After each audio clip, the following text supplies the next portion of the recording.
Hi, and welcome to another episode of the Buy Your Side podcast, the property podcast to help you make smarter property buying decisions.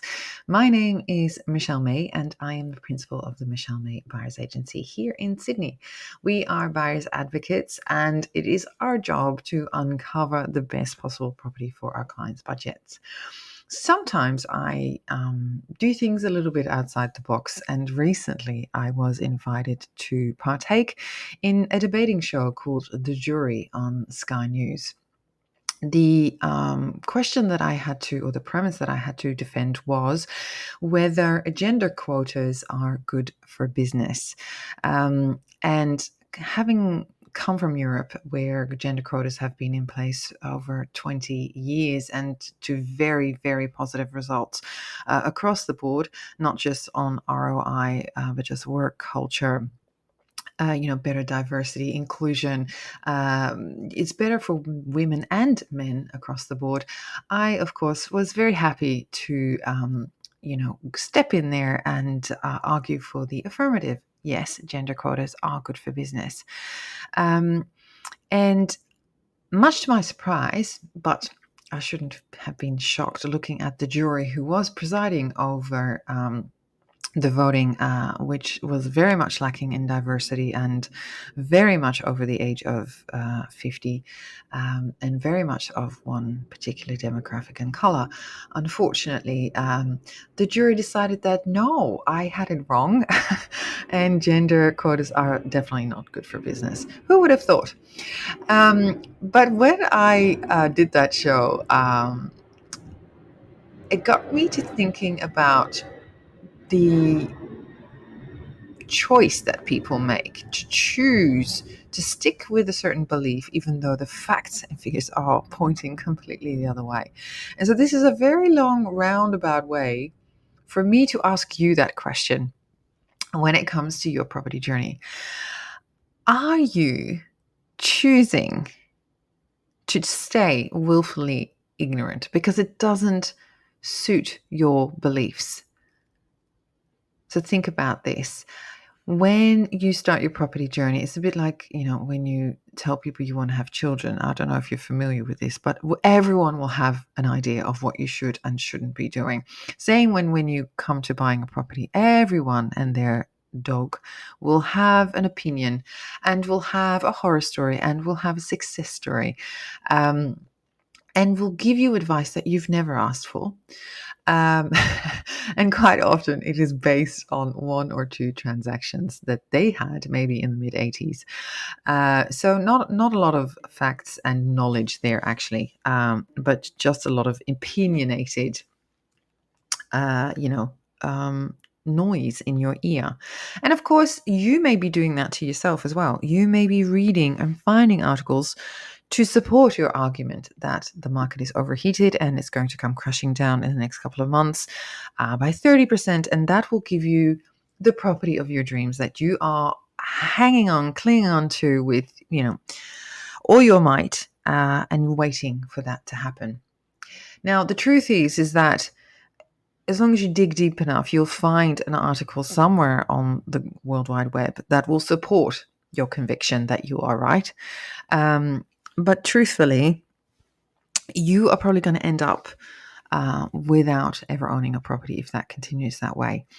The other thing is that if you actually allow yourself to get yourself out of your emotional mind and more into your wisdom mind, as a very good friend of mine always calls it, your rational brain will actually allow you to look at those facts and figures and go, okay, yes, I have been chasing a 2-bedroom apartment in Marrickville for over 2 years now, and my budget of $500,000 is never going to make it because the median price for 2-bedroom apartments in Marrickville is much closer to $800K.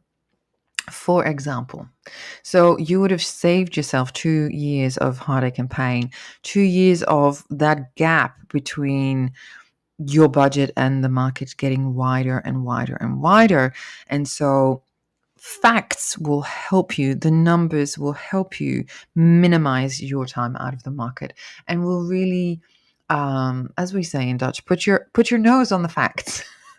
There is no denying that the facts and figures will help you rationalize your property journey in a much clearer way, and you work backwards from there. So you say, okay, the median for two-bedroom apartments in Marrickville is say 800,000.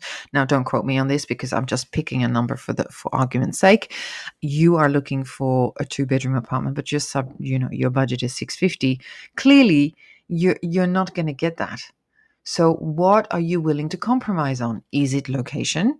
Are you prepared to move south of the Cooks River, or just to a cheaper geographical location? Is the second bedroom number one on your priority list? Or is the location and the lifestyle that Marrickville affords you, if should you live there, number one on your priority list? Because then you'll have to forgo that second bedroom, potentially car spot, to get your foot in the door in that market.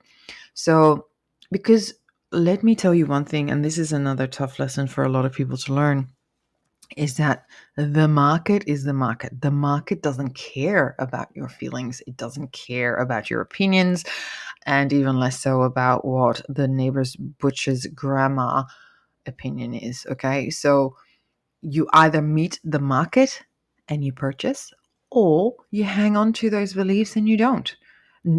The market's just going to do its thing. And, as we all know, really, it's only going to continue to go up in the long run. So the quicker you get out of your willful ignorance and look at the facts, you'll be able to actually purchase and get on with life. Doesn't mean that you should make a really silly compromises. Still, the things that I always talk about, the quality of the location is paramount. Even if you have to go to a cheaper suburb, you still have the better streets than the yellow roads, the bus routes, backing onto a childcare center, backing onto, being above commercial, all those things I'm not a fan of. So still use your discernment, but hand in hand with those numbers, the numbers game. So go to the sold section of Domain and Real Estate, look at what, those properties within your budgets, what do they look like? Is there a common theme that they're all one betters? Then that's what it's going to be. You can kick and scream about it, but it's not going to change the facts, okay? So then you've got to get creative. If that's not what you want, go to a different suburb. Try and find more money. Maybe the bank of mum and dad will help you. Maybe you need to find a mortgage mate. Is that potentially an option? Obviously, look at all the risks there involved, even with the bank of mum and dad. Look at all the risks involved. And I'm actually going to be doing an episode about getting your mum and dad involved in the search, because we're seeing that more and more. Great things, but also not so great things as a consequence of these choices. So, yes, here is my hard lesson of the day. Are you just hanging on to a pipe dream because you found an article somewhere saying that the market's going to crash and your property of your dreams is going to be within reach within the next couple of months? Or it's a bit of like, I just thought of this, it's a bit like watching, those, what do they call them, mediums or tarot readers or clairvoyants on tarot, on TikTok. I'm sure as long as you keep scrolling long enough, you'll find somebody who will tell you that, you're going to win the lottery and you're going to meet the person of your dreams and you're going to have everything you always wanted. So let's not do that, okay? Use my episodes to arm you to make logical steps towards purchasing a property. But the first step really you need to make is ensuring that your relationship with the property market and your property search isn't toxic, and that you're really not being led up the garden path by your own misguided beliefs. So get some facts and figures under your belt. Ignore all those people in your ear. I know they're trying to help you, but they also have their own agenda. Don't forget, whether that is for you to remain close to them so they can hang out with you more often, or whatever it is. Just make sure you hang on to the facts and figures, and that will help you achieve your property owning dreams in a much quicker timeline. I promise you that. So If you have found this episode helpful, if somewhat harsh, I'm sorry. But look, I'm trying to get you there quicker. And so I think this is a really important thing that you need to address. If you have any questions, or you just want to, have a chat, contact me on hello@byyourside.com.au. I'd love to hear from you. Also, if you like listening to these episodes, come on, give me a review so that more people can help find these episodes and help them on their property journey. Again, love hearing from you. Thanks for listening, and until next time.